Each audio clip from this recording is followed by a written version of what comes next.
Hello and welcome back to the studio. My name is Tyler Hall. And my name is Dylan McKercher, and we have decided to conduct our final research project on how athlete activism affects viewership in sports. Politics is a very controversial topic in today's society. Athletic events have always been a platform for the athletes to take a stand in what they believe in. We wanted to see if their activism, or lack of, would influence the fan experience and their viewership of sports. A big reason we wanted to focus on this specific topic is due to our research gap. Last NBA season, the bubble in Orlando allowed the courts to have Black Lives Matter logos and the players to wear words of affirmation on the back of their jerseys and support. And we want to conduct a little bit more research to see how this affected viewership. Finally, our research question, as you can see, is how does the inclusion of sports result in lower viewership? Taking a look at our participant base, we had 12 selected participants. These had a 7 male to 5 female split with an average age of 26.75 years old, and we had 2 people of color in our study. Our participants were chosen based off of their participation in either the athletic field or their voice in politics. While conducting interviews, we held 8 face-to-face interviews, socially distanced of course, and 4 over Zoom. These interviews lasted between 10 and 17 minutes, and our responses were tracked via a voice recorder app, and then those were then uploaded and transcribed in a private place between Dylan and myself. While connecting our data, we looked for a few common themes. These included repetition, keywords, forcefulness, and either popular or unpopular opinions, which we'll get into some of our results up here next. As you can see on the left side of the screen, we have the first theme of our research. We found that participants were quick to suggest that people who share similar political viewpoints also shared similar stances on athlete activism. Some of our participants were quick to assume that based on someone's political stance, they were for a certain side. We had an example where a participant used the Blue Lives Matter movement as a deciding factor on how someone stands on the athlete activism issue. What we gathered from that is that in relation to our topic was how someone stands on an athlete activism issue. What we gathered from that in relation to our topic was that some sports viewers are full game to watch a sport, but only if people are fighting for a cause that aligns with their beliefs. On the right side of the screen, you can see that the support for political clothing as a way of protest was a theme of our research. You see uniform alterations in so many sports ranging from the NFL to the NBA. 2 examples would be the NFL's current My Cause, My Cleat campaign and the NBA's recent allowance of players to wear customized names on the back of their jerseys to support equality. This information in our research was important because it showed that a good portion of sports fans are more supportive of a passive form of protest rather than an active form of protest.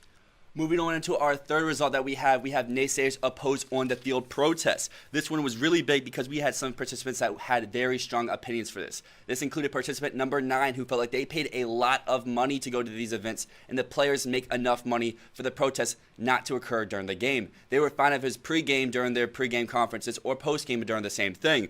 Participant number 6 also went into some detail about protests during games that they were not a big fan of. They mentioned that the Jacob Blake walkout during this previous NBA season was one that they were not in support of because they were being paid to play a game and they decided not to show up for their job. Going off of that, participant number 4 also went on talking about company time for the people, that the athletes are playing for their organizations, and while they're suited up, they should not be voicing their own opinions. However, participant number 11 thoroughly disagreed with this. They said that supporting athlete activism was just the right thing to do. This is very relevant because this shows that there are a good amount of people who are opposed to activism on the field and will take their viewership elsewhere. Our fourth and final result that we want to dive into is violence is not the answer. A lot of people are opposed to violence once it occurs on the playing field. Participant number 10 believes that some athletes do not take place in certain acts of protest because of the violence that occurs.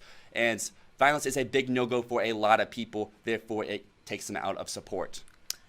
And with our results comes a discussion that can be made on a few points. On our first question, we asked each participant to conceptualize a photo including former San Francisco 49er Colin Kaepernick and Eric Reed kneeling during the national anthem.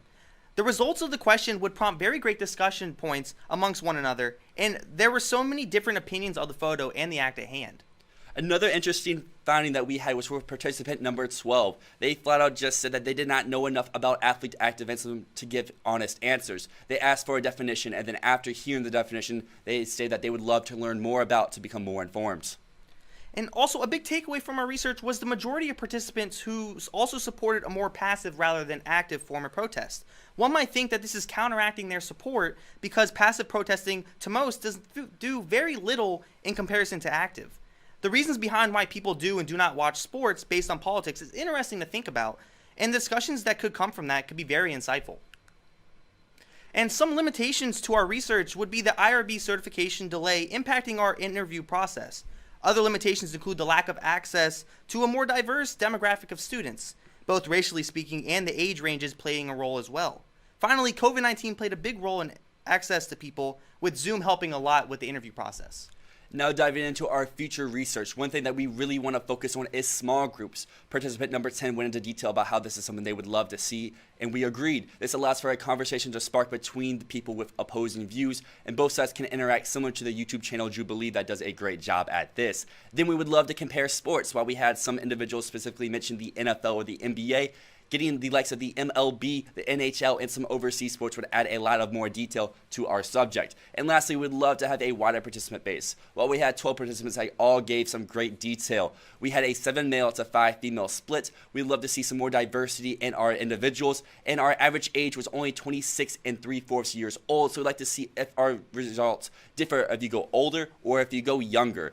But for Tyler and myself, we would love to thank all of you for tuning into our research on athlete activism and its effect on viewership.